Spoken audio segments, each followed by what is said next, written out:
Hello, everybody. This is John, and welcome to my journey. Welcome back to another video. This is going to be a Bible study with Ann. Hi, Ann. Good to see you again. How are you? I'm fine. It's good to see you again. Good to How are see you you doing? always. Good, good, good. I'm praying that people are learning from these sessions that we're doing. So today we're going to talk about how the seven churches of in the Revelation are symbolized in the menorah, the Jewish lampstand.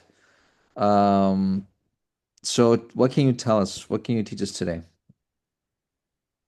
Okay, well, the menorah, which is the lampstand, um, God gave specific instructions to Moses on how to make it.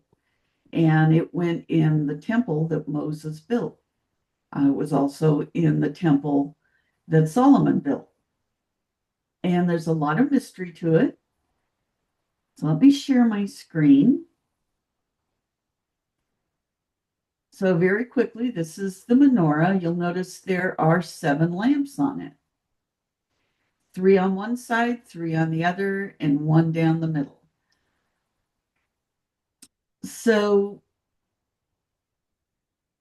the menorah is the Hebrew word for lampstand. And the centerpiece to the menorah, the stem going down the middle, is known as the shamash. Oil was poured into the shamash, and from the shamash, it was fed into the other 6 branches. It didn't go into all 7 branches directly. It only went in to the centerpiece, the shamash. And from the shamash, all of the rest of the branches got their oil.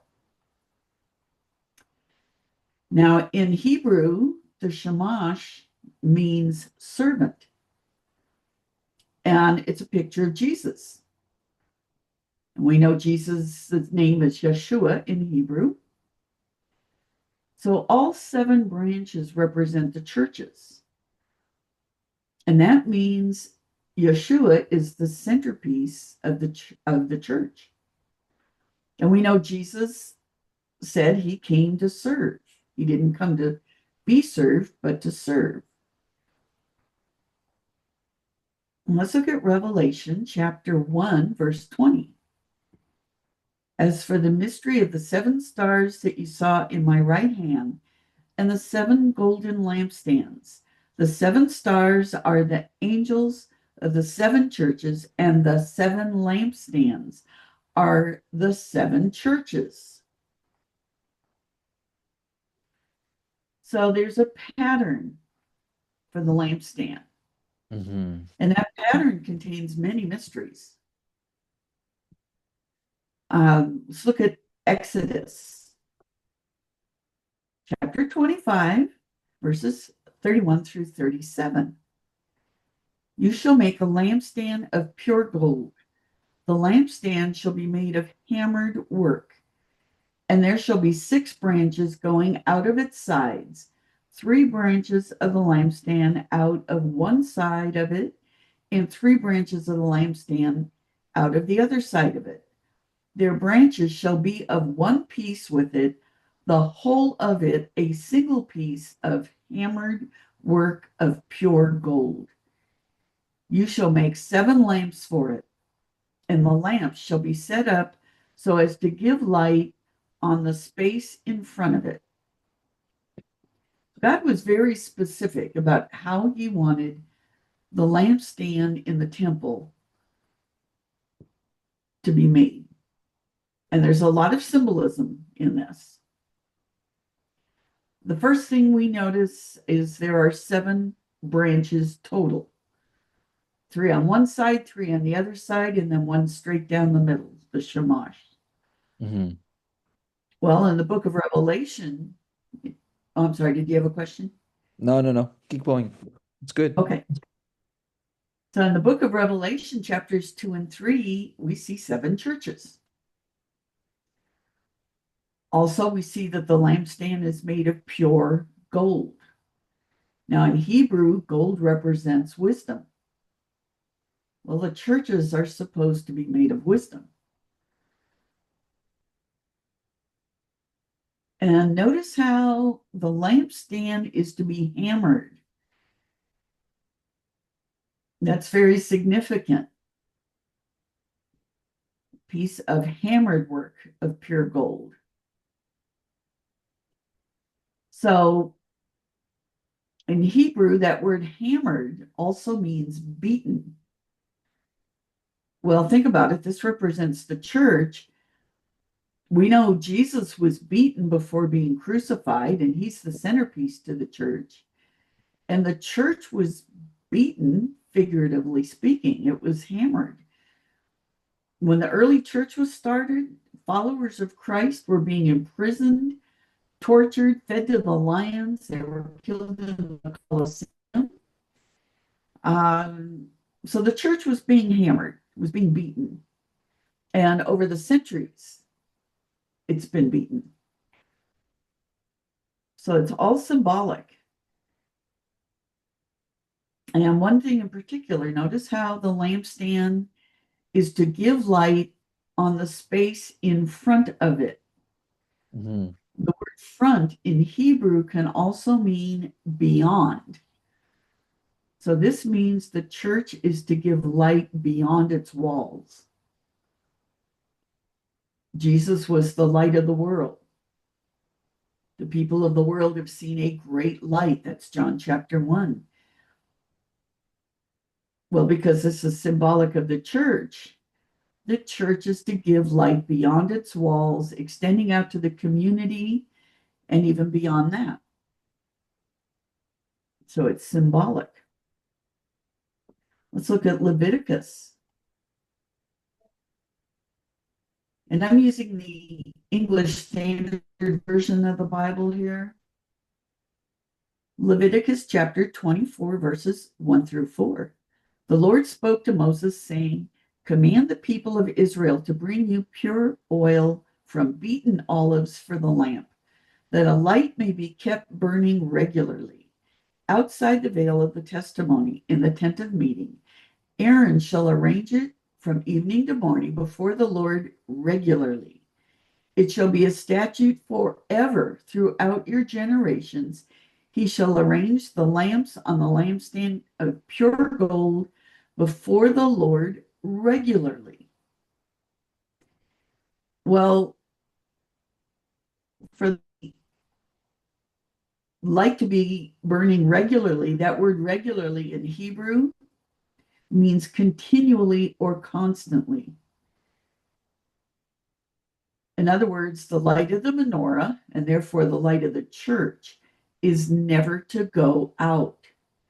And it was the high priest's job to make sure it never went out. The light of the church is never to go out in this world. It's the only light in this world. So the pattern of the menorah, which we just saw in Exodus 25, it was a lampstand with a centerpiece, that's the shamash, with 6 branches, 3 on each side of the shamash. So the key to knowing if 7 of something in the Bible is a picture of the menorah or symbolic of the menorah is if the centerpiece in some way represents Jesus, because Jesus is the centerpiece of the church. He is the shamash. And there's many places in the Bible that have this. We're just going to look at a couple here. So there were 7 churches listed in the book of Revelation, chapters 2 and 3. And I'm not going to go over all that, but we have them listed here in the exact order they appeared in the scriptures. 7 churches: Ephesus, Smyrna, Pergamum, Thyatira, Sardis, Philadelphia, and Laodicea. Well, you've got 7 churches. There were 7 lampstands, 7 lamps of light on one menorah. So let's look at the centerpiece. It's got to go in the exact order that the scripture bears the names. You can't scramble them around. You have to go back to the original Hebrew or the original Greek. Make sure you have it in the correct order. Well, the centerpiece is Thyatira. And if you look up that word, one of its meanings is sacrifice, particularly to sacrifice in a ritualistic sense. Well, Jesus was our sacrifice. So that means Thyatira can represent the shamash, the centerpiece to the menorah. We know Jesus was our sacrificial lamb. He is the shamash, the centerpiece of the menorah. He is the centerpiece to the churches. So when you see 7 of something, make sure you get them in the exact order they appear in their original language. And then you look at the center one and see if in any way it represents Jesus. If it does, you have a picture of the menorah. So there's another place we see a picture of the menorah. It's actually all through the Bible, both the Old and New Testament. But we're going to look at one other place here, and that's the first verse in the Bible. In the beginning, God created the heavens and earth. Genesis 1, chapter 1. Now, this is Hebrew. If you look at this, Hebrew is read from right to left. Mm-hmm. It actually says, beginning created Elohim. Then there's an aleph tav, which doesn't spell anything.